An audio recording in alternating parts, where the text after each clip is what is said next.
Badan Reserse Kriminal Polri, Bareskrim, baru saja menetapkan 3 tersangka baru dalam kasus dugaan tindak pidana pasar modal yang melibatkan PT Multimakmur Lemindo Tbk dengan kode saham PIPA.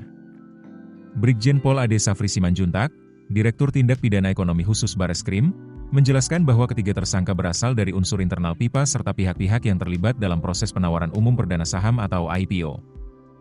Menurut Ade, penyidik telah menetapkan 3 tersangka baru dalam perkara ini.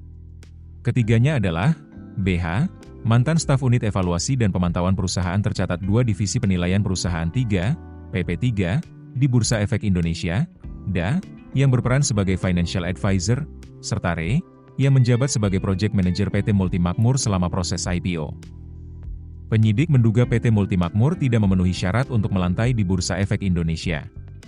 Valuasi aset perusahaan dinilai tidak mencukupi, dengan total nilai perusahaan hanya sekitar 97 miliar rupiah, jauh di bawah ketentuan yang diperlukan untuk IPO.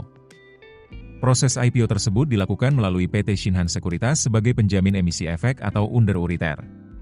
Karena itu, penyidik juga melakukan penggeledahan di kantor PT Shinhan Sekuritas yang berlokasi di Gedung Equity Tower, Jakarta Selatan, untuk mengumpulkan bukti-bukti terkait.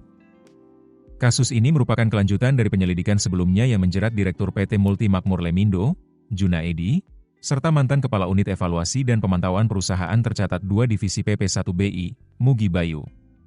Kedua terdakwa telah diputuskan bersalah dan menjalani hukuman penjara serta denda setelah putusan pengadilan berkekuatan hukum tetap. Modus yang digunakan melibatkan jasa advisory PT MBP, sebuah perusahaan konsultan milik salah satu pegawai BI yang juga telah dinyatakan terpidana. Mereka terbukti melanggar Pasal 104 Yungto Pasal 90 huruf C Undang-Undang Nomor 8 Tahun 1995 tentang Pasar Modal, serta Pasal 55 Ayat 1 ke 1 KUHP. Hukuman yang dijatuhkan kepada Junaedi dan Mugi Bayu masing-masing adalah penjara selama 1 tahun 4 bulan dan denda sebesar 2 miliar rupiah.